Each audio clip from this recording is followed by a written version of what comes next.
The following episode of the Maui Chamber of Commerce's Business Matters was originally broadcast on September 5th, 2023.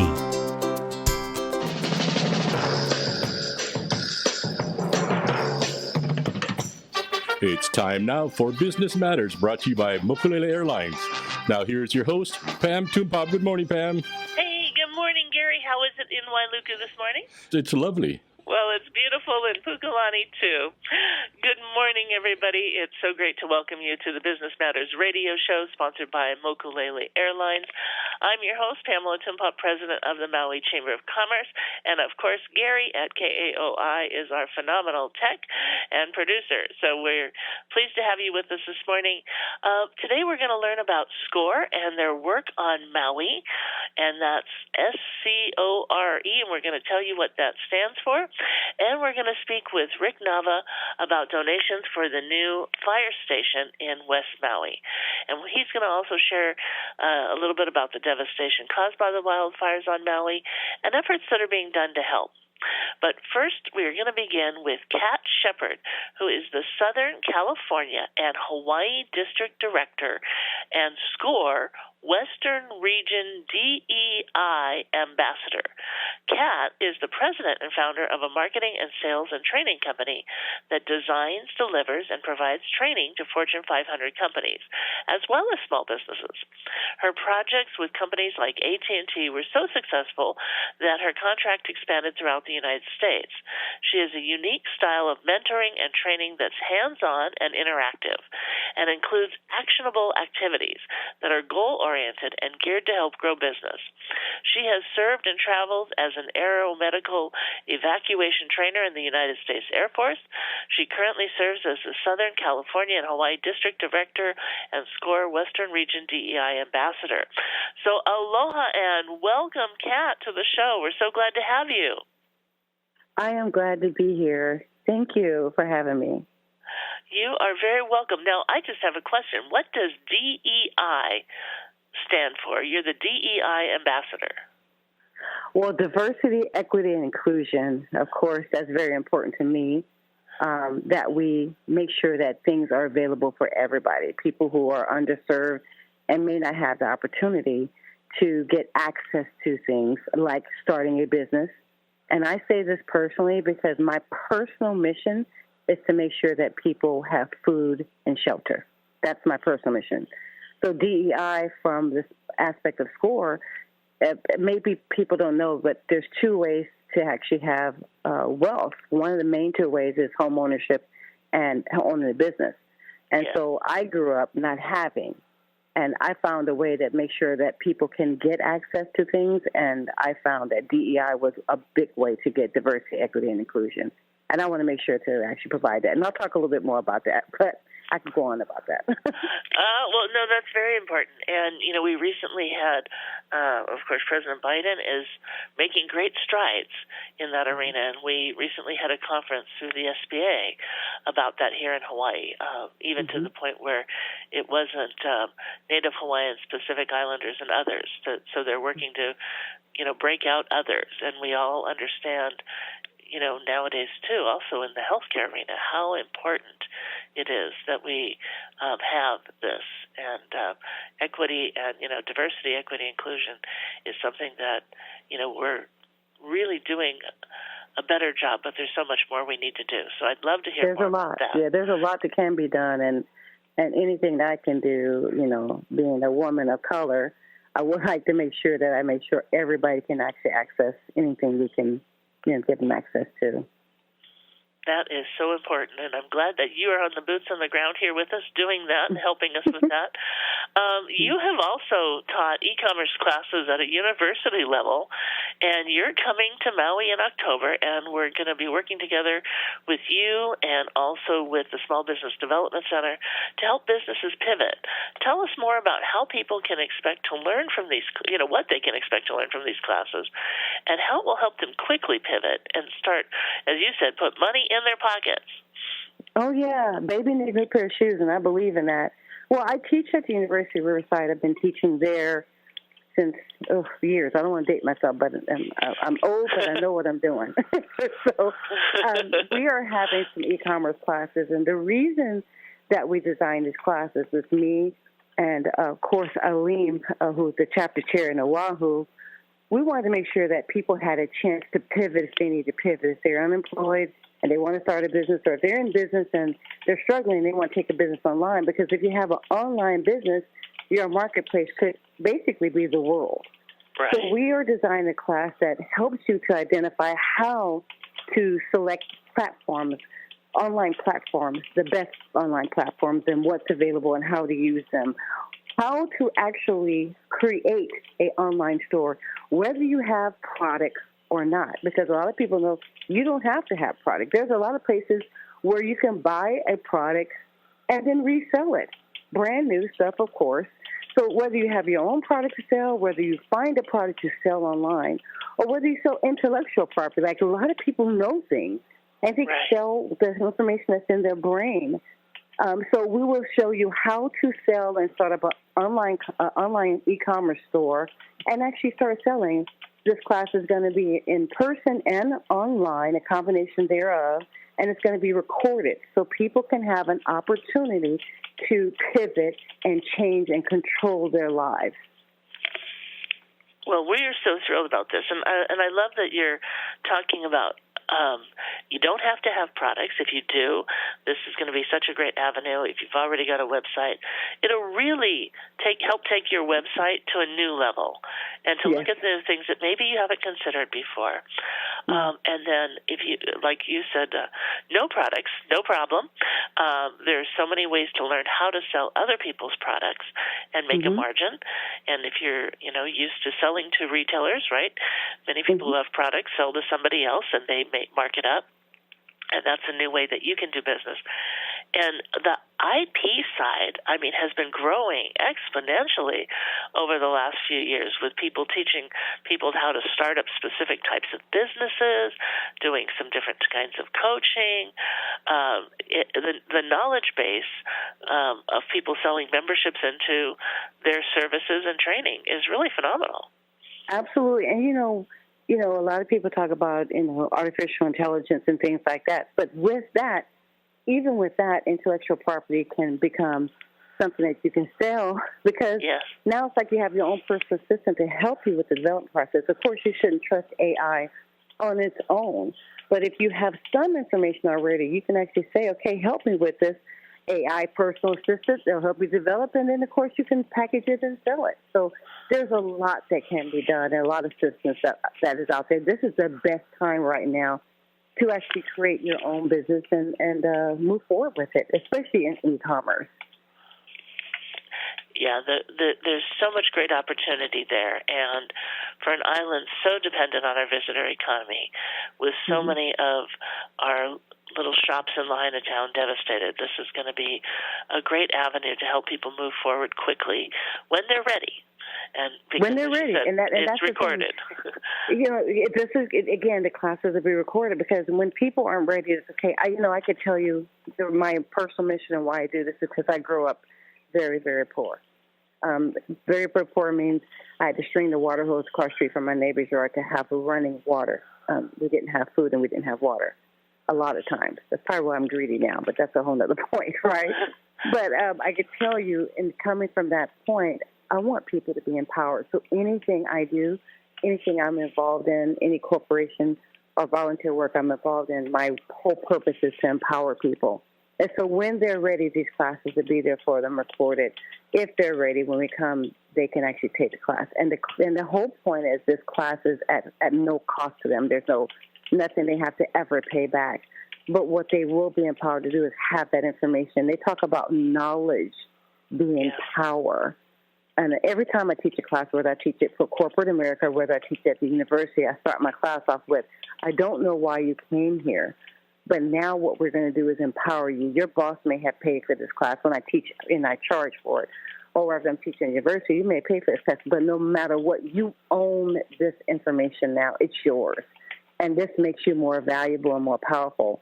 This class that we're giving and we're bringing to Maui is at no cost. These And why? Because SCORE is an organization that is sponsoring this class, and everyone that volunteers through SCORE, they're volunteers. We aren't getting paid. There's no ulterior motive. We do this because we're business nerds. And I love being part of this group. There's 10,000 of us nationwide that are volunteers, over 10,000, by the way. And I love being associated with this organization called SCORE as a volunteer because we do this and because we love doing it. And I'm around some really fantastic people. They're accountants, they're lawyers, they're business owners, they're e-commerce people, they're marketers. Whatever you think they are, we have all kinds of business owners. And we give this help for free. We have three things we provide. We provide business mentorship at no cost ever, ever, ever. There's no cost to that. We provide workshops, and the majority of those are vast and free. We have some that people pay for online, but most of them are zero cost. And then we have online resources that are available at score.org. Again, that's www.score.org. You can go there today and get a mentor at no cost for the life of your business. And, you have actually also been lining up a cadre of mentors who will be helping as well while you're out here in Hawaii in October. They're available now. I am the district director for Southern California and Hawaii. Day 2 of me finding out what was happening in Maui, because that's my territory, I said, we need to activate. So I emailed my mentors and asked for volunteers within our region to volunteer. 52 volunteers have stepped up and said they are available and waiting for anyone to call to answer business questions. So we have 52 volunteers who are tapped in, but we're not limited to those 52 volunteers. So say, for instance, not one mentor will know everything, but we do have, let's say for you ask a question, and that question could only be answered by someone who has done real estate, or somebody who has done lawyer work, attorneys rather. We can actually say, okay, let me look into my database, and I'll get this person to come in on the call and help you. So you're not limited to the 52. That is just your first point of communication. But as you need more help, we can pull in more mentors. So once you tap into our network, you do tap into 10,000 mentors nationwide. And what are some of the, I know that you've got, again, a vast array of mentors that are going to probably cover the entire gamut of things that people have questions about. Certainly, if not, they're going to know somebody who does. But what are some of the key skill sets that people regularly go to SCORE for, and what are some of the key things that they go to SCORE for coming out of a disaster? Okay, so the key things that they come in for in general is how to start a business. That's what we really do. We help people with how to start a business, or how to stay in business, because a lot of people will start their business and they know what they're doing. They know how to make those cupcakes. They know how to detail a car. They know how to cook food. They know how to do anything that they know how to do. The challenge is, can you stay in business? Can you sustain a business model? Do you really have it started? Well, a lot of people who come to us, they're in business, but they didn't start the business right. So when they go to that bank for a loan, they didn't have the things set up correctly so they can actually get a loan or get a grant or do things.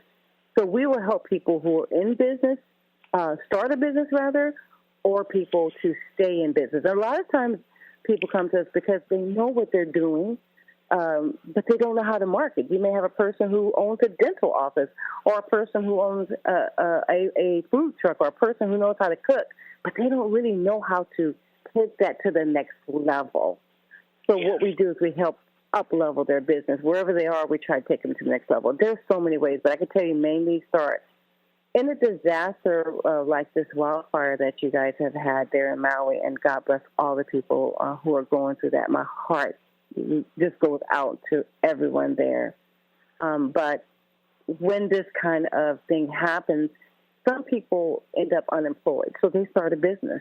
Right. And that happens from this. Some people have to pivot. So they were doing business that had a lot of foot traffic or in person, and now they don't have that foot traffic or in-person communications. So they had to pivot and do something online. We've seen this even with COVID. a lot of people, they were working, and when everything shut down, they could only go to the internet and take their business to the next level. So what's really important is to be able to pivot and show people how what options there are to pivot their business. And what the SCORE mentor, the one who's free, that doesn't charge anything ever, we don't charge anything. We do this because we're passionate about it. But sometimes it's just good to hear someone else's voice. I remember starting my business a long time ago, and I tried to talk to my sisters, who I grew up with, of course, and I was talking to them about business, and one of them just started singing. They didn't care about what I was talking about. They had nothing in it. So I never forget that. I was like, wow, really? You're going to start singing? So being in a room with a mentor, on the phone with a mentor, on a Zoom with a mentor, you can talk to this person and talk out all your ideas. I can tell you a session I had last week. I was brought in for marketing because my thing is marketing. And the main mentor was mentoring this person, but they were ready to go to the next level of marketing. And so I was able to talk to this customer, this client that we had, and talk to them about all these things. And she was physically, because we were on a Zoom call, grabbing her head and just like tapping her head, because she's like, this is mine. But having someone else to talk to and thinking about other options. We don't dictate what they do, but we're a sounding board. Sometimes we just a sounding board. Or we'll bring in another mentor and say, hey, this is a challenge. Can you talk about that? Or sometimes we go into sessions and it's just like, hey, my client is having this problem. What do you guys think? And talk to a couple of people, and then we can bring back information. So it's a really good place to just talk about business without somebody singing when you're talking. I'm just saying. No, absolutely. You are just saying, and I'm glad you're saying it, because it really is important. And again, the vast array of resources that you can bring is phenomenal. Now, you also work closely with the Small Business Development Center. So how does that relationship kind of work out? I'm sure you both refer people to each other. How does that get coordinated when you're on the ground as well? Well, we do. Sometimes we have like basic mentoring sessions. We all can. The SBDC, the Small Business Development Center, can handle, the mentoring sessions and beginning. Sometimes they'll take the clients and they do classes like we do. So some of our services overlap. I think the difference with us is that we have a network that we can tap into. We actually have a database. So we both help each other. We both pass off. Like, for instance, some of the SBDC, they have programs developed for certain areas, and it depends upon the region. And if I know a program that a person can be best suited for, I'll say, hey, if they have this specific program, like in California, they have a program that's just for food trucks. And we'll send them there, but we'll also mentor them through the process. So they can use both services. It's not a one-off. You can only use one or the other. We support each other. We're both funded by the Small Business Administration. And when I say funded, we aren't paid, and our salaries at SCORE are not paid. But they may give funds so we can pay telephone bill, lights, electricity, gas, Zoom accounts, things like that. Yeah, but for the client, what is going to happen is they're going to go there, and then they're still going to be mentored. And the thing that is really great is we have a database that we can tap into. I talked about those 10,000 people. So if they have a specific question, like, for instance, a person wanted to open up a laundromat where you wash your clothes, I was able to go into the database and type in laundromat and find every mentor who has helped with laundromats. And then send an email and say, hey, can you help my client with this? I have these specific questions. And I can get multiple help from multiple volunteers who have done it before. So I think that I think the difference is we can help in both areas, but we have so many mentors that we can tap into, and that's what makes it great at SCORE. And that's a really important thing I want to touch upon, because the diversity of mentors really helps, because you don't necessarily connect with everybody, So to have multiple people who can help in those arenas, then they can connect with a few mentors, and they might find one that, wow, this is somebody that I just click with like they're my best friend, That's so right, Pam. I'm going to tell you, I always tell people, I said, when I refer people to go to score.org and look for a volunteer, I said, if you don't find a mentor and you don't click, because everyone will not click, find another mentor. Tell them, hey, can you give me another mentor? because, you say, hey, it's not you, it's me. No, you can say, it's just not you. But you can say, hey, I just need another mentor. Or you can say, you know what, you helped me so far, but I need somebody to help me with my website. Can you refer me to this? So you don't have to stick with the same mentor. And most mentors will not do that. They won't make you stick with them. They will bring in what we call subject matter experts, because we have mentors and we have subject matter experts, and bring that person in so they can actually help them with that. And I always tell the other mentors, stay on. You might learn something. So they usually stay on, and they'll listen and hear. It's just mind-blowing, the creativity that comes out of these mentor sessions. It is. Well, and one of the exciting things, and I'm so glad that you're coming here, because one of the things that we were looking to do, when the fire started, I was actually in Honolulu in a conference and flew home, saw the fires raging. But I was talking with Al of the Honolulu SCORE program, and he was saying, they really wanted some Maui-based mentors. So we are going to be working to staff up and find you more mentors here, as well as have mentors, throughout this process as well. So yes, we're excited to work with you to get that going. By the way, on Friday. So we just got a new mentor on your island Friday. Unfortunately, some of the mentors we have there, because we're going to be flying in mentors from Oahu. A couple of the mentors there are absolutely affected by the fires. But I have to give a shout-out to one of our mentors who's out there. His name is Carlos, and he has been, even though he's affected and he's lost his equipment, on this weekend, yesterday even, we've been texting and emailing each other, calling back and forth, and he's still trying to help even though he's affected.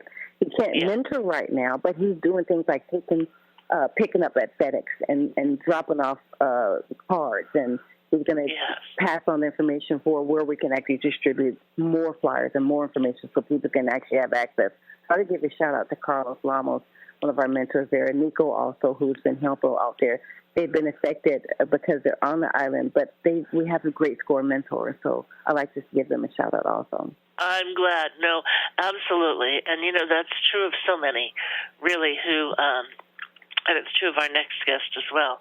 Even those who have lost their home, maybe lost their home and their business, they're on the front lines. People are out there on the front lines serving, and that's what our community is all about. They're tired. It's going to be a long journey, so we also have to find new people to come in and help and give them some respite at times. But this community really rallied together very early on. And we're so excited that SCORE has rallied very early on to come in as part of our recovery process.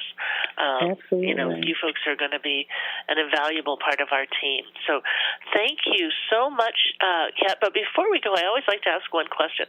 What is one of the top things people ask you about? What is one of the most popular things that people look for when they're looking to start a new business? What do they have you help them with? They want money and customers. Yes. And they both line up with, I need some money, because people start business, and just remember this, people start business to make money. Now, if people can do what they love, by the way, it's going to be easier. But the challenge, and I'm going to give a cautionary tale, sometimes people do business and they do it because they love, but they miss the money part. And if you can combine those, this is my advice, if you can combine making money and doing something you love, think about that. Think about how powerful, because if you do something you love, you really aren't working. But at the same time, you make it some money, right? And money isn't everything. I pretty don't. I teach people how to make money, so that's why I'm talking about it. But money isn't everything, right? That's right.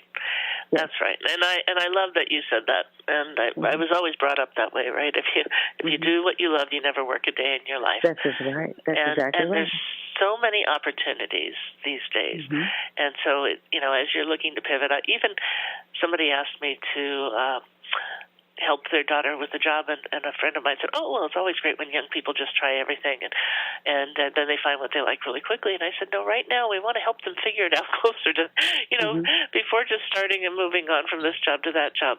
Help them find what they really enjoy." So that what they enjoy. That's it. So if you think about it right now, you can think about just sitting down and just letting everything else go and say, "What do I love to do?" Like if nobody ever paid me, what would I love to do? Write at least, if you can, 10 things down. and then prioritize them and knock it down to three, the top three. And then start talking to a school mentor and starting that ideal. And it's going to it may take you a while to even figure out what you want done, but kids, go to score.org and find yourself a mentor and then start to talk. I mean, if you don't have a business ideal, let them know that you're calling from Maui. We have a special group of people that we're looking to there. You're going to fill out a form on score.org and make sure you mention that you're from Maui and Kat sent you. We're going to be looking for those things, and we're going to make sure we route those things so that you can get help. We have a 24-hour person looking for those things to help you guys. We've been waiting to help you guys, and we are ready to do so. That is awesome. Kat, thank you so much for joining us today. You are a treasure. I can't wait till you come out, and we'll be talking. I'll have some updates for you, too. We've got a big meeting today, but I'll give you a call tomorrow and share some different updates with you. Okay, aloha and mahalo. Thank you so much. Aloha and mahalo to you as well. We're so glad to have you on the show. Take good care. And we'll be right back after a quick break from our sponsor, Mokulele Airlines. Mokulele Airlines operates the largest commuter airline hub in the country, right here in Kahului. Fly Mokulele from Kahului to Molokai, Lanai, Hana, Waimea, Kona, and now Hilo. Mokulele also operates the only flights between Kapalua and Honolulu. There is never a middle seat on Mokulele, and every seat has a window and aisle. Visit mokuleleairlines.com and take your next flight from the newly renovated Mokulele Terminal. Welcome back. Okay, Pam, I'm going to give Rick a call while you introduce him. Okay, great. Thank you so much, Gary. So Rick Nava is a board member of the West Maui Taxpayers Association, but many know Rick and his team. In West Maui, he was the owner and president of MSI Maui, a photo, video, and graphic design company, until he retired last year. He is a past board chair of the Maui Chamber of Commerce and has served as a director on the West Maui Taxpayers Association since 2013, so that's 10 years, and was its president from 2017 to 2018. He's also been a member of the Rotary Club of Lahaina since 1993, so long-standing member, and served as its president in 2003, 2009, and 2017. What he also hasn't mentioned in his bio is that he has done amazing projects through Rotary and with his own fundraising to bring water systems to the Philippines when they had no clean drinking water. And Rick also is a Lahaina Luna High School graduate. So what I want to say about Rick is that he's been working tirelessly for years with Joe Pluta to fundraise for a fire station out in West Maui. So I'm still trying to get him, Pam. So hang on. Okay, great. Thank you. So he's been doing this for a number of years.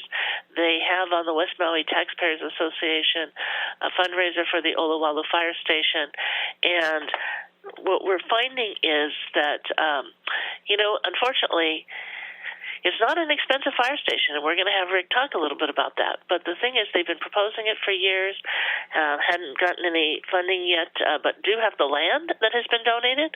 So they do have the land that's donated. They've been ready to go. And in the last fire, Rick almost lost his home. In this fire, this fire is very different from most of the wildfires we've had. We have to recognize that.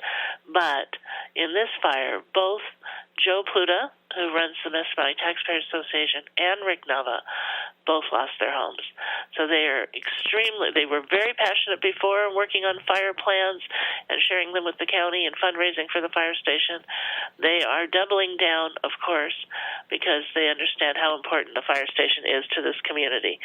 So, and I see that Rick is trying to get in. Gary, I'll have Rick call in if you. Yeah. Have him call in because his cell number wasn't answering. So have him call in. Okay, because he's saying that he's waiting. So hold on. Excuse us, folks. Just one moment. That's 808-242-7800. Yeah, he's got it. And we'll just let him call in. We'll do it the old-fashioned way. We'll do it the old-fashioned way. That's right. Sometimes people tell us that the number, when you're calling them, the number shows up as an unregistered number, so they think it's one of those, scam numbers or something. Here we go. Let's see if this is him. All right. Awesome. Hello, is that you, Rick? Hey, Gary, Rick Nava here, yes. Okay. Hi, Rick. Good morning. How are you? Good morning. I'm doing well, thank you. Well, thank you. I know that in addition to losing your home, you have been on the front lines really trying to get things to the west side and helping people in the community out there. And we are so grateful for all that you're doing. Trying to do our best. Everybody's doing something to help each other here. So, yes, we're still trying to keep the family hopefully, found a place for us to stay for at least a year or so. So that's a lot of weight off my shoulder. But so once that's done, it should be even easier for me to help others. So, yeah, thank you. No, thank you. Well, I was just telling everybody how, you and Joe have been advocating for a fire station for many years. You had almost lost your house in the last fire and had some fire-related damage, but this time both you and Joe Pluto lost your homes. So can you tell us a little bit about the fundraiser for the West Maui Taxpayers Association new Oluwalu Fire Station? Well, I'm not sure that many people know this, but right after the fire on August 2018, Joe and I decided to meet with then Mayor Victorino and Herman Andaya. The goal of the meeting was to find out exactly what happened and how we in the community can help to ensure that this fire will not happen again, to prevent it. Or if it does happen, we can be prepared for it. And that meeting was in September 2018, and the response that we received at that time did not make really a lot of sense because, again, the goal is to prevent the fire from happening. And so we even suggested to the mayors, like, why do we not have firemen volunteers? Why do we not have that? Can we plant green belt fire breaks around Lahaina Luna Road? Because I don't know if you recall this, as you know, when the fire came down from the mountain on that August 23, the only area that was saved was the cacao farm. And that's because of the green belt that was planted by Garner, the owner of Maui Chocolate. So we thought something like that would probably help, our homes, because I also said at that time that had the fire jump into the Kaanapali side of Lahaina Luna Road, our neighborhood would have burned. Right. Because I know how flimsy some of those woods are that are there and how the homes were built. Right. Nevertheless, nothing was really done about that, and we continued on, and things, I didn't think anything, well, I know nothing happened. And so then one day, as I was driving home, it's already June, and the mountains are brown again, and it hit me that, what if we were to approach a landowner and donate some land, which is Peter Martin, in that area? Similar to what the West Maui Taxpayers Association did back in the late 80s, early 90s, where we built the Pili Fire Station.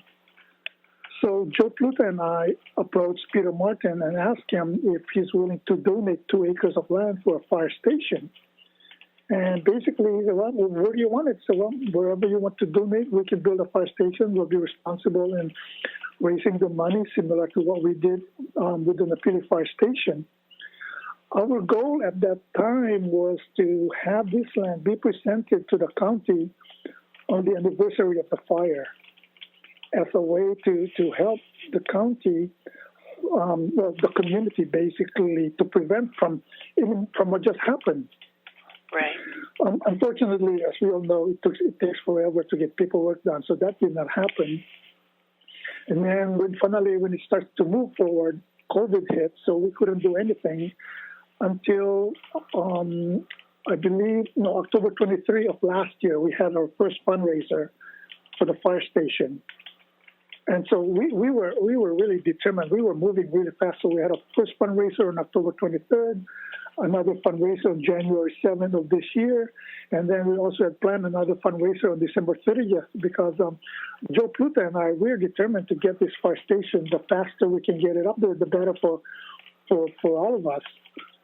Unfortunately, the fire arrived before we could even do anything with this land to build this fire station. And so right now we have close to $400,000 raised for the fire station. And hopefully we don't have to raise any more money and that we can build immediately. Well, we do need to raise more money, and the Chamber is happy to help be doing that. And the key thing is, let's talk a little bit, because first of all, you folks really spec'd out an amazing fire station that would house 4 firefighters, and you have a budget for the fire station and the fire truck, and it could be upgraded, but I mean, on the minimal scale, we were talking $3 million. And then up to $4 million. Tell people $4 million for a fire station in that area is a drop in the bucket. That's true. That is such a small investment for the damage that's been caused now. And then you've also looked at some other areas. So why don't you talk a little bit about what you folks have come up with as the fire station and why it's a low investment, but how it's a bona fide fire station, and where else you'd like to put them. Well, this idea actually came from a gentleman during one of the forum that we were talking about, and so he introduced us to a gentleman named Tom English, who's involved with FEMA and insurance in Illinois, and introduced us to a company that makes this modular fire station. What it is would then be built in the mainland, somewhere in, I believe, Canada or South Dakota, and will be shipped here to Maui and then basically put in on the land that we already have as a modular fire station until we can raise the necessary money to actually build bricks and mortar fire station. This fire station that we are working on was basically, again, like I said, it's modular, that it could be taken anywhere. This is how important it was to have that fire station be built immediately. And so when we've done all our research, it would be a turnover key where it comes in, the county manages it, bring in the personnel, and then we can do on into some other things. Now, based on what just happened, I mean, for $4 million, we can have the fire station and all the equipment that we need to have it operating immediately.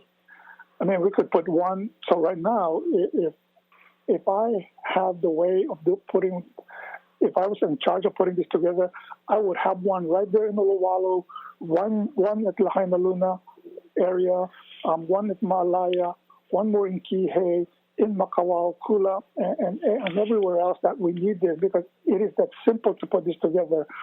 It's crazy because when we came up with the idea, we even have some people actually measure the tunnel to make sure that when this thing arrives, so we can bring it in from the harbor and drive to Lahaina and basically drop it in Lahaina in Olowalo, and within a week or so, it'll be operating. Yeah, you've come up with a solution that's deployed quickly. A very small investment compared to what just happened right now. And it really is frustrating to me because, we in Lahaina, basically, we're the cash cow of Lahaina. Yeah. We have to fight for everything that we can get in Lahaina. Our parks are not well taken care of. Fire station, again, as I've said, I've run for office several times, and I've always said that our safety should be the first priority of every elected official.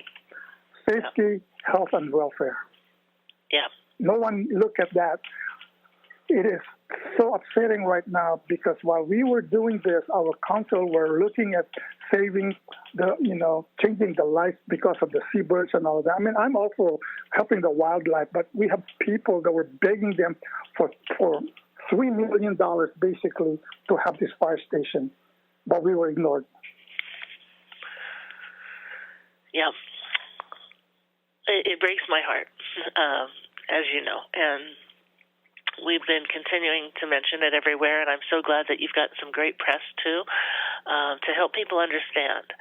And the other thing I used to really appreciate, something Joe used to always say when fundraising for this fire station, is that for many in the area, having the fire station nearby actually lowers your insurance premiums. And, if you looked at that, just even 1 or 2 years as an offset and made that contribution to this important piece for health and safety in West Maui, you're going to get, benefits for years to come. But if everybody just looked at that one savings and made that contribution in that region, then the fire station could be built.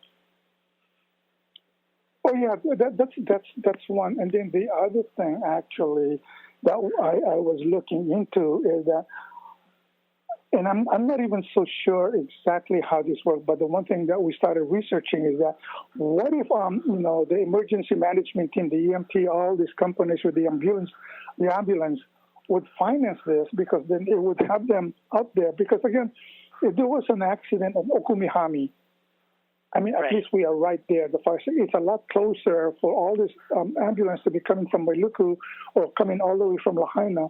And that strip of highway right there, there's so many accidents happening. So it's right there. So that was going to be another big advantage of having one there. So there's several ways that could have helped the county of Maui, the people of Maui, not just in Lahaina, as well as our visitors. But I feel like, our elected officials, it was so short-sighted in their part in not even thinking about this. Because again, I mean, for the people that were talking to us, they were asking us, why were you guys raising money for a fire station? And we basically said to them, well, that question should actually be asked to our county officials, not us. But we are raising money because they're not looking at us, and we cannot wait for them to help us on this one. And that's why we're moving. I mean, to do 2 fundraisers within a period of 4 months, and be able to raise $400,000. I mean, that's a lot of money, but it's very little compared to what we need to build a fire station. Of course, what we need to build a fire station is so small to a $1 billion budget. A $1 billion budget, and you couldn't plug in there $4 or $5 million for a fire station, a modular fire station. So that tells you the priority of everyone in that in our county or what they're looking at, and I'm hoping again that that not just in Lahaina but everywhere that happened, because as I've said, hurricane season is we have June to October for the hurricane season, but fire season is 365 days a year. Yeah. And that need to be addressed immediately. And of course, we do not want fire. We want to prevent it from happening beforehand. What I would love to see is really not have a job for these firefighters, because they're to basically protect us. But we need to prevent it. We need to do something to make sure that it is prevented before and before all the fire department can come and bail us out. So it's heartbreaking, and again, I'm sorry to say, but I'm still in shock actually, because as I told you, we had about maybe 2 minutes to get away from our house. We drove away from our house and we saw the roof burning while everybody's trying to scramble out of our neighborhood, where we only have one access out of our neighborhood. So, we thank God that all of us are alive. We were all able to get in 2 cars and be able to drive out of the house. Our home is gone completely. One of our car is gone, and the whole neighborhood actually is gone. So, but yeah, we will rebuild, and as I have said to people, we will rebuild a safer town so that our town will be better. Not a better town. I want it to be a safer town more than a better town. Because I don't want to build a home like Mark did, Mark Stifle, where he rebuilt a home in 2018 fire, and then it burned again 5 years later. Yeah. I mean, the stories are just so tragic. I want to ask you about something else, but before I do, you mentioned something, and I think this is really important for people to understand. Service for the Lahaina area is served by primarily the Wailuku fire station, right? Well, we do have 2 fire stations here. And unfortunately, there were 2 other fires that was happening at the same time. So during the Hurricane Lane fire, they were able to come in to Lahaina and help us out. Now Kula had a fire, Kihei had a fire. So all of these people, all of our firefighters are all going to make sure that these are taken care of. The firefighters that tried to come into Lahaina, because it was so windy, I understand that, there were certain areas that were not so accessible. And so that made it even harder for our firefighters to help out. So now our fire department was basically spread out too thin. So you have, that's right, you've got Napili, and where else do you have a fire station?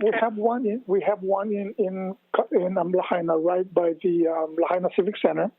Okay.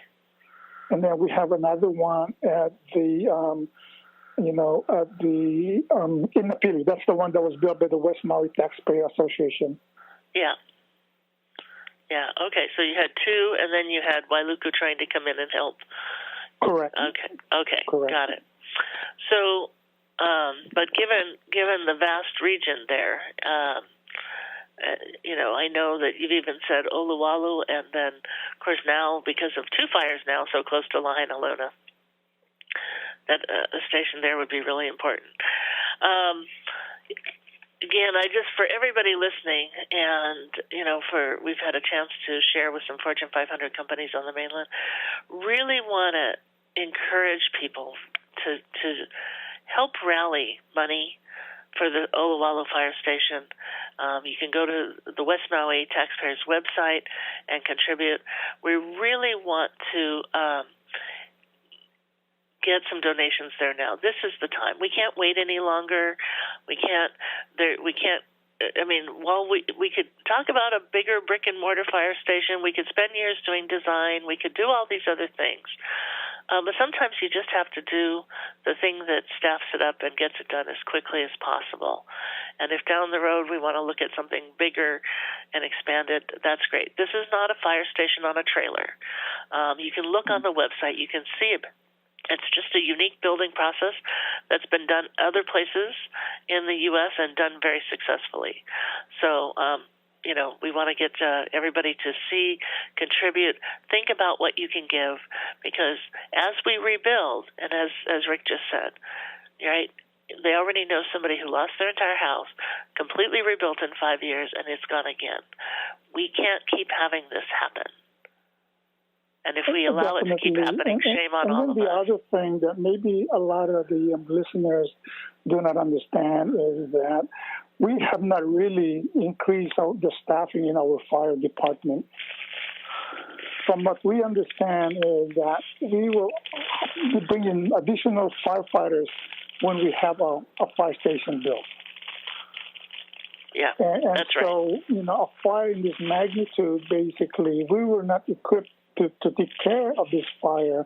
And you're right, this brick and mortar would be great, but, we found a way to make it happen a lot faster. This modular fire station that we're working on to bring to Lahaina, Miami, actually, a lot of major cities are actually doing this. They're bringing it in so that, they're prepared before they can, start really making all the designs of the permanent fire department, fire station. Yeah. And so, we did our homework to try to help our community. Again, unfortunately, the fire arrived much sooner than we could finish what we started since 2018. Well, I think that there's so many different things we can do, but one thing we can do now is contribute to this fire station. The land is there. You know, all of so many of our issues, right, revolve around, okay, we have the idea, we have the structure, we're ready to go, but where do we put it and how do we get the land? So that the land is solved, the structure has solved. It's very affordable. It's so affordable that it's an amazing scale. It would allow us to have more firefighters in the region and house them. And many of us have just looked at it and said, this is a no-brainer. So, I mean, we could, you know, you can still spend years if that's the way government wants to go. We can still spend years assessing this, or we can do something now to be an immediate help. So, and a brick and mortar is going to cost far more. And if you doubled it and said we could have one in Oluwalu and one by Lahaina Luna, for $8 million, we could have two. So, you know, this is something we need to have people take a serious look at and understand because, again, when we rebuild, and we will, you still have to protect the area. So this is a really important solution. We have literally just a minute or so, but I would love for you to just quickly share what you are doing in West Maui to, you know, I know you've been helping all the families, but also you're working to really help and unite the Filipino community. Yeah, you know, I'm trying to do the best that I can with that. I have actually placed in a call to some of the other Filipino community leaders and see what we can do to help out. But the one thing that's that's really wanted to share with the group is that I actually received a phone call from another Rotary Club in California who is doing a fundraiser to help with all the schools here. And I'm working with them directly so that when the school starts, and they actually are really equipped to get moving, so as well as the Boys and Girls Club here in Lahaina. So among so many other things, there's a lot of things that we're trying to do to make these things work here in Lahaina because, you know, I feel like at times, and I joke about it, but it's true. I feel like, you know, we in Lahaina are like... okay, Pam, we're down to 1 minute. So, but yeah, we're working on that really well. So keeping me busy. So, and of course, always trying to do many other things here with my family to make sure that we remain active. Thank you so much, Rick. We so appreciate all that you and your family are doing out on the West Side and your tremendous work to help get funding for the fire station that's desperately needed. That's all the time we have, folks, for Business Matters, but please tune in next week, Tuesday. This is Pamela Tumpub with the Maui Chamber of Commerce, wishing you blessings and aloha, always.